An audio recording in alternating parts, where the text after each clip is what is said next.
because I can see this information and admit that I'm wrong and change, but you've got to stick with the story that's in the Bible. Oh. You just gave to me your strongest piece of evolution. The piece of information that you were saying was the entire reason why our website was junk, and I showed you that your own people have disproven this for 100 years, and you said that's why evolution is better than creation? That's what you're dealing with here. And that's why one side says, the evolutionary side says, we're teaching falsehoods, but when we really present the evidence, somebody is teaching falsehoods. And guess who it's not? It's not the creationists. Guess who it is? It's the evolutionists, and we've been knowing that lots of times for 100 years, and they're still teaching it. And it's not as if we're pulling this stuff out of the trash bin. I'm telling you that this is what just a few months ago this guy told me was his biggest piece of evidence for evolution in the world. And that's just a few months ago. I mean, if this was obsolete, then you could say, well, Kyle, you're just pulling obsolete stuff out of the trash to go through. And no, it's not. It's their stuff still. Continue with me. Here's what he said. He said, we shouldn't be surprised that the drawings got into the textbooks in the first place, but we do have a right to be astonished and ashamed by a century of mindless recycling. They've been going in your textbooks for 100 years, mindlessly being recycled because nobody stopped to say, hold on just a second, that's false. But you know what? You take English pepper moss out, you take Haeckel's embryos out, you take all this stuff that we know false out, what do you got left in a book that's supposed to be teaching evolution? You got nothing left, that's why they don't take it out. Because this is what they've got. Keep going with me. These are some of the textbooks that used it. University of Tennessee Martin. Okay, here you go. Horse evolution. How many of you seen a picture like this before?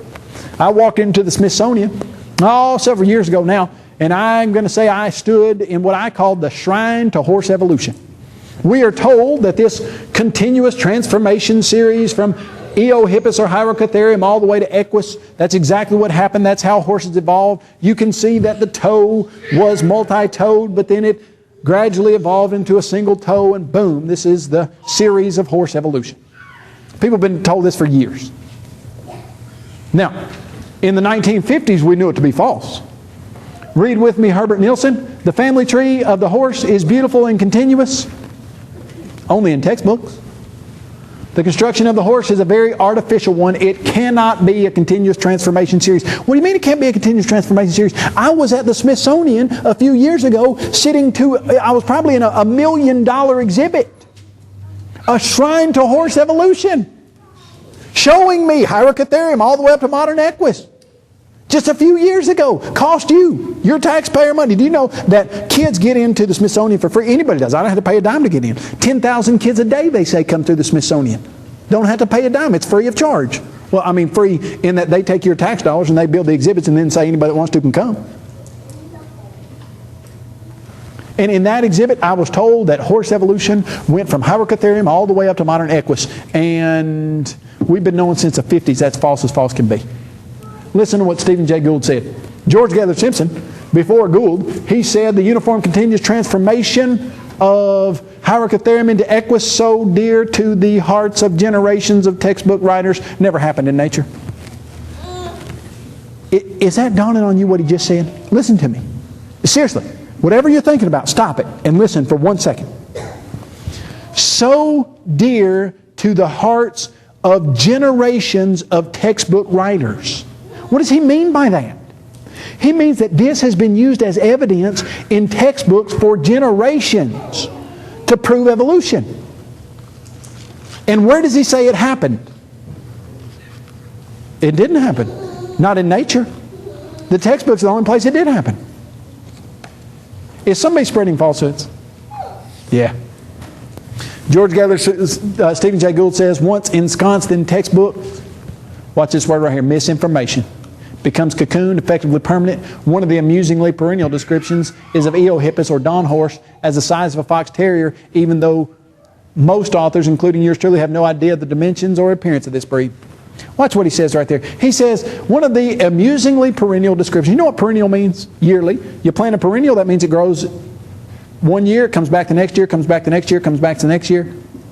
He says, one of the amusingly perennial ideas here is horse evolution. Is that amusing to you? Is it amusing to you that your children are taught that you evolved from primordial slime, and as evidence of that, they've been using horse evolution, and they've known for 50 years that it's false? Does that make you chuckle? Does it make you laugh? Does that amuse you? Because it seems to amuse Stephen Jay Gould. He seems to think that's kind of funny. That just keeps popping up. You know, I guess I'm missing the humor of that. I just don't find that too amusing. That doesn't make me laugh. That doesn't make me think, oh, isn't that funny? And in fact, that's angering to me, that we've been knowing for the last 5 decades that this is false, and it just keeps getting pumped out. Continue with me. Piltdown Man. 1912, Piltdown Man was viewed as the evidence for humans evolving from primates. In fact, maybe you remember 1925 Scopes monkey trials in Dayton, Tennessee. They called several of the leading scientific minds of the day that had sworn affidavits giving the evidence why they knew that humans evolved from primates. Guess what some of the evidence in those sworn affidavits was? Yeah, Piltdown Man. Used in one of the most historic landmark court cases ever to prove that humans evolved from primates. Piltdown Man. In 1912 they found it. In 1952 some people started looking at it and they said, hold on just a second. This looks like somebody filed these teeth down. Oh yeah. As a matter of fact, it sure does. The jawbone was the jawbone of an orangutan. The skull cap was the skull cap of a human. Somebody faked it, made it look artificially old, and filed the teeth down. For 40 years, an entire generation, Piltdown Man was used as evidence that humans evolved from primates. 1952, they said, oh, guess that's not evidence. Well, so did they ditch their evolutionary theory? No, they just picked up a new piece of evidence. A new piece of evidence that later they would ditch as wrong. Take Nebraska Man found a tooth. They said, boom, this tooth shows that humans evolved from primates. Oh, by the way, actually, they constructed a whole species of subhuman people out of it, and then they said, oh, by the way, it's actually probably just from an extinct pig. Orce Man, a single skull bone was found near the village of Orce in Spain. They came out later, they said, oh yeah, you know what, probably that was about from a 6-month-old donkey. Flipper Man. Oh, there's Neanderthal. Did some work on Neanderthal bones.